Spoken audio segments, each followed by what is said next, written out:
Hey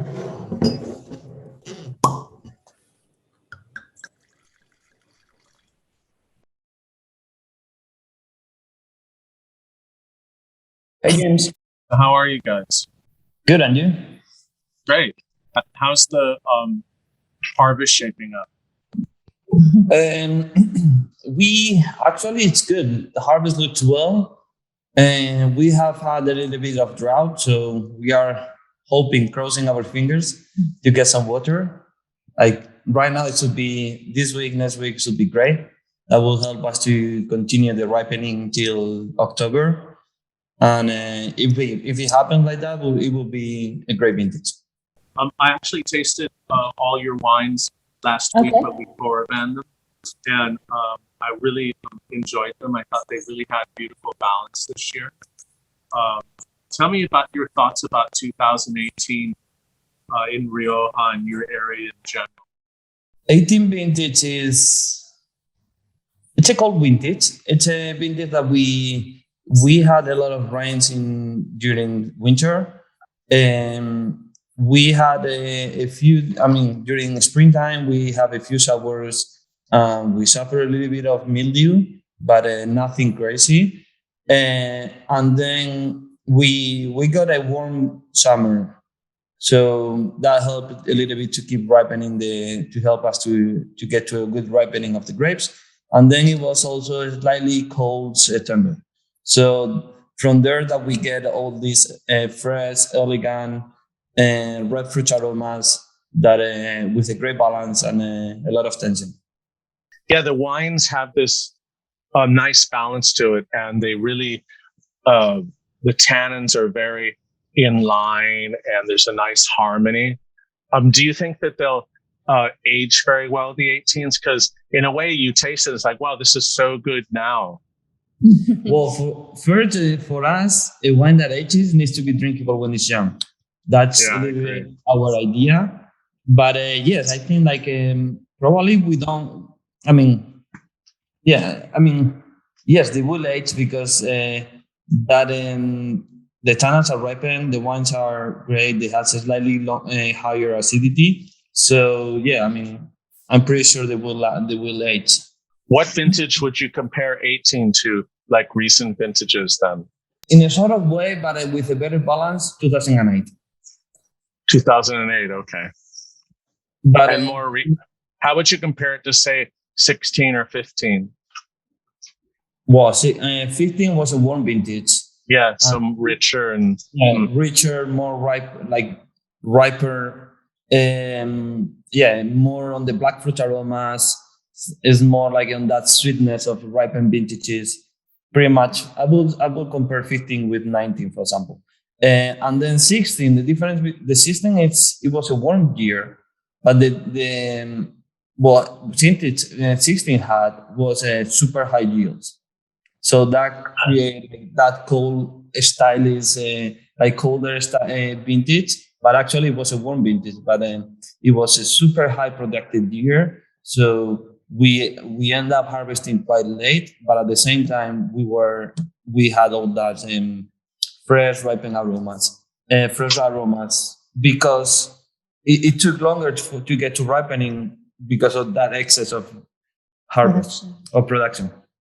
because I had a feeling of that 16s also the tannins were a little bit more aggressive. Like you could see the tannins more in 16 than 18s. These are these are so balanced. Some of the most balanced wines I've seen from you guys ever. Well, thank you. Yeah, no. They Because have sometimes, that is that something, do you think, also in the winemaking that you were just trying to be a little bit more like lighter hands and, than in the past? We are. So we are especially reducing our aging in barrels. And we want to be, I mean, what we are doing is we like to age our grapes, our wines in barrel until malolactic happens. Right after malolactic, we wrap them out of the tanks of the barrels because we love how good or the barrels the aromas on the barrels get integrated into the wine before malolactic. And we feel that right after malolactics, it's where all these building up with the aromas and all these wood tannins. Wood tannins are really start being present on the wine. So right after the malolactic happens, we rack them out of the barrels and we keep them on stainless steel tanks for almost a year.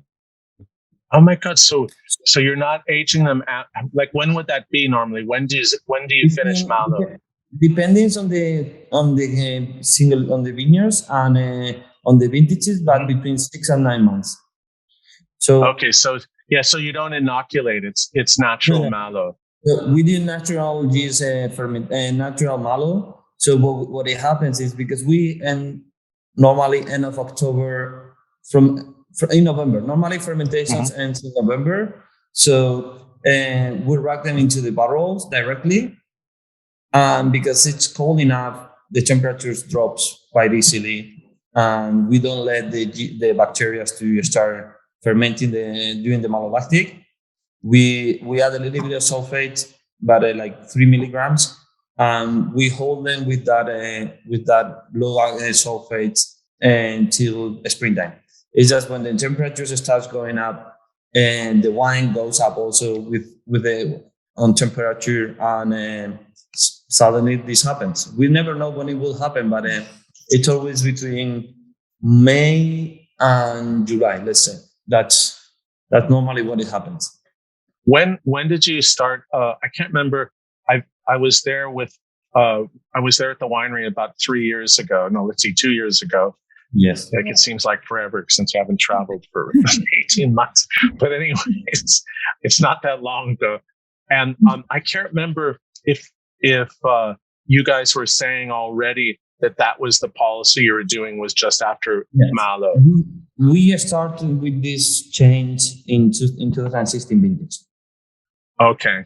2016, we didn't have it all the time, so it took us a little bit longer. So Malo finished it, and we had to wait a little bit longer on the barrels. But it's already since 16 that we start changing this process and being more respectful with the wine, trying to preserve more those primary aromas, and and also like trying to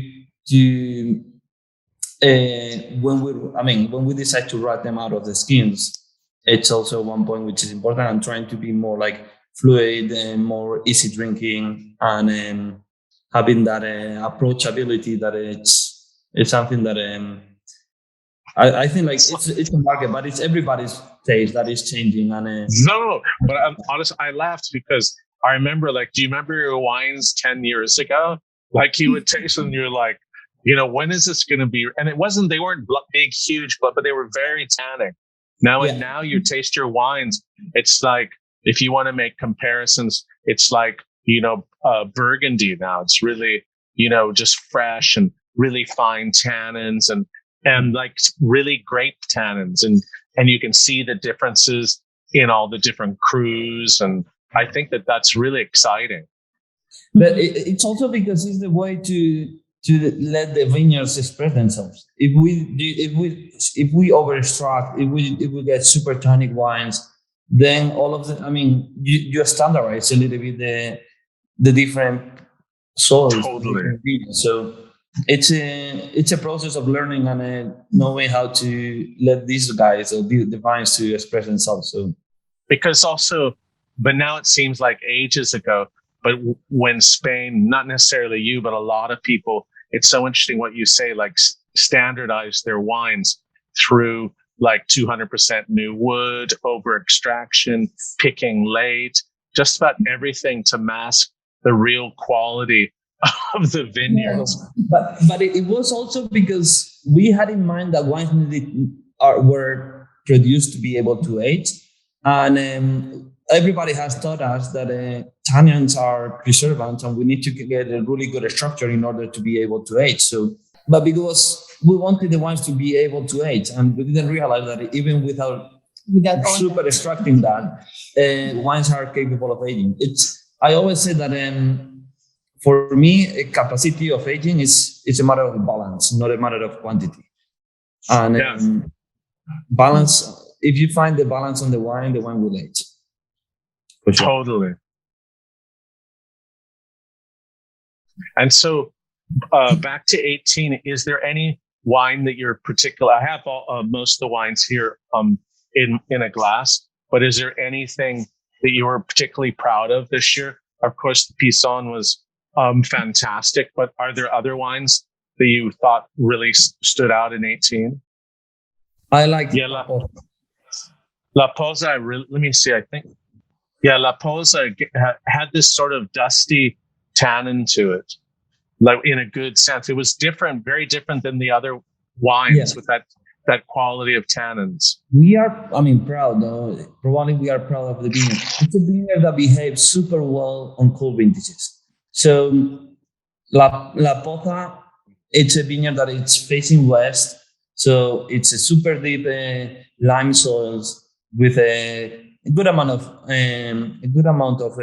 sand. So the roots are capable of getting deep on the soils. There's a lot of water reserve, and it's west exposure. So it's a really ripened vineyard. So how La POZA develops on a slightly colder vintage, and how that vineyard is capable of getting that balance on colder vintages, because they get already the ripening because of the west exposure. I love the balance of La POZA in this kind of vintages. And what did you think of San Lazaro? San Lázaro. San Lázaro. San Lázaro. San Lázaro, San Lázaro, it's a vineyard that it's one of our sandiest soils that we have. It's a vineyard that we are right on top of an old lake that used to be in that area, and so even though we have limes on the surface on the first 40-50 centimeters, as soon as we get deeper, it's 100%, almost 100% sandy soil. Okay. We get down to it's a 1.5 meters deep of soils, and from 50 centimeters down, we get 90% of sandy soil. So a super sandy soil that creates a lot of elegancy, silkiness, velvety. The tannins are super smooth, elegant. Totally. That's what I said, that superb tannin background, subtle and thought-provoking fruit. I really thought that was, and maybe it's just in this vintage, but I really thought that was exceptional. Of course, I liked POZA and CARRETIL. How about VALDEGINES? That was actually really well done for the vintage. VALDEGINES, I think what is happening with VALDEGINES is 19 and 20 are great also. The vines are getting older. And it's our youngest single vineyard. So I think year after year, you see that those vines are getting in a better balance. The vines are settling down, and you start feeling that there is more concentration, more complexity, not more concentration. Totally. The tannins are getting better balance, get a better full ripening of the tannins, and VALDEGINES it's a great wine. Also, I think that it works very well with your winemaking methodology too, where you're getting lots of primary fruit. It's like just biting, eating grapes, like off the vine. And it's also because it's quite calcareous. So around 1 meter of deepness, we find like a lot of calcareous, chalky, and you get that silkiness, you get that super fresh aromas. And our winemaking process, that you said, probably is trying to reinforce the fruit aspect. So VALDEGINES does it like good. Also, VALDEGINES has always been a quite productive vineyard, and little by little, and these high yields are getting lower. So we get a more balance and a better quality of those grapes. And how are you finding the system with using, you have village wines, and do you like that? We are trying to do what everybody does, except in Rioja.